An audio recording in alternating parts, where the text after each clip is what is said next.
কালাছড়া দ্বাদশমান বিদ্যালয়ে annual sports day এবং national voters ডেকে কেন্দ্র করে আয়োজিত অনুষ্ঠানে উপস্থিত সাংসদ রেবতী ত্রিপুরা। 25শে জানুয়ারি বৃহস্পতিবার দুপুর আনুমানিক 12টা 30 মিনিট নাগাদ উত্তর ত্রিপুরা জেলার 55 বাগবাসা বিধানসভা কেন্দ্রের অন্তর্গত কালাছড়া দ্বাদশমান বিদ্যালয়ে আজ এক অনুষ্ঠানের আয়োজন করা হয়।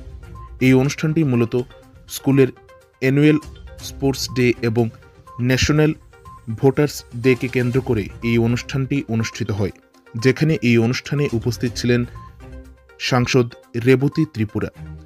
এছাড়াও এই অনুষ্ঠানে ওনার সাথে উপস্থিত ছিলেন বাগবাসা বিধানসভা কেন্দ্রের বিধায়ক যাদবলাল দেবনাথ সহ অন্যান্যরা। আজকে পুরো দিনটায় আমি বাগবাসা কেন্দ্রে আছি। আমার মাননীয় বিধায়ক সাহেব অনেক প্রোগ্রাম রেখেছেন আমাদের জন্য। আমরা এর আগেও ওনার উন্নয়ন তহবিল থেকে আমরা বাজারের নাম বলে গেলাম, আমরা মিশন তিল্লা বাজারে একটা যাত্রী সেদের আমরা ভিত্তিপ্রস্তর স্থাপন, তারপরে আরেকটা জায়গায় আমরা সেখানে নতুন রাস্তার যে কাজের সূচনা আমরা করেছি। এখন কালাছড়া আমাদের দ্বাদশ শ্রেণী বিদ্যালয় এই স্কুলে আছি। আজকে এখানে অ্যানুয়াল স্পোর্টস একটা হচ্ছে, আরেকটা হচ্ছে আমাদের ন্যাশনাল ভোটার্স ডে। দুইটাই আমরা এখানে সেলিব্রেট করলাম।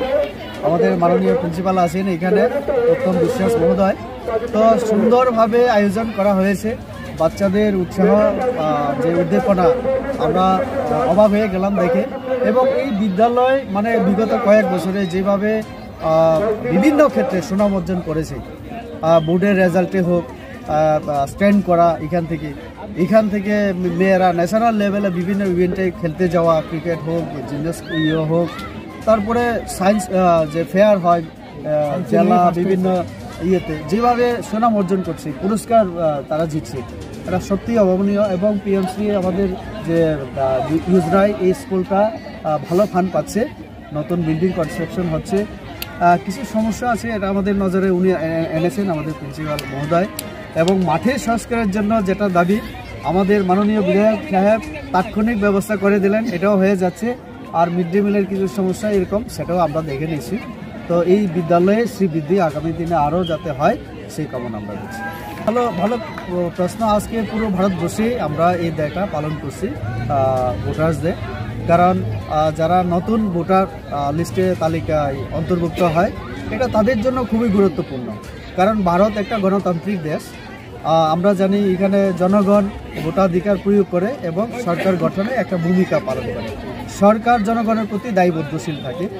এইভাবে আমাদের দেশটা চলে। যারা নতুন ভোটার তাদের জন্য এটা অত্যন্ত গুরুত্বপূর্ণ এই কারণে যে তারা সরকার নির্বাচনের ক্ষেত্রে সরাসরি অংশগ্রহণ করবে। এখানে আমরা শপথ নিয়েছি যে কোনো জাতি, ধর্ম ইত্যাদির কোনো বা কারোর প্রেসারে সে ভোট দান করবে না। এটা একটা উৎসবের মেজাজে আমরা ভোট দান করি এবং সে এটাকে তার অধিকার হিসেবে প্রয়োগ করবে সরকার গঠনের ক্ষেত্রে। তো এটা নতুন ভোটার যারা, তাদের কাছে অত্যন্ত গুরুত্বপূর্ণ।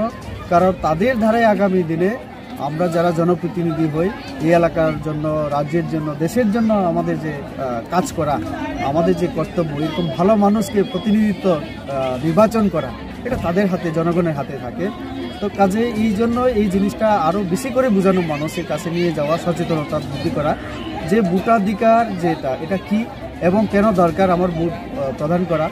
সব ভোটে ইলেকশনে যাতে অংশগ্রহণ করে, আমরা শপথে সেটা গ্রহণ করেছি। কেন আমরা করবো? কারণ প্রত্যেকটি নির্বাচনে, সেটা লোকাল বডি হোক, সেটা বিধানসভা হোক বা লোকসভা হোক, তার গুরুত্ব অপরিসীম।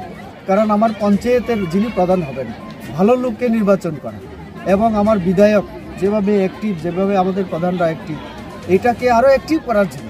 কারণ কম্পিটিশন যাতে হয়, যে জনগণের মন জয় করা। আমরা যারা প্রতিনিধি হই, তো মন জয় করতে গেলে কাজ করতে হবে, অ্যাক্টিভ থাকতে হবে, মানুষের কাছে দায়বদ্ধ থাকতে হবে। তো এই জন্য এই জিনিসগুলিকে মানুষের মধ্যে নিয়ে যাওয়া সচেতনতা, তার জন্যই ন্যাশনাল ভোটার্স ডে আমরা পালন করি।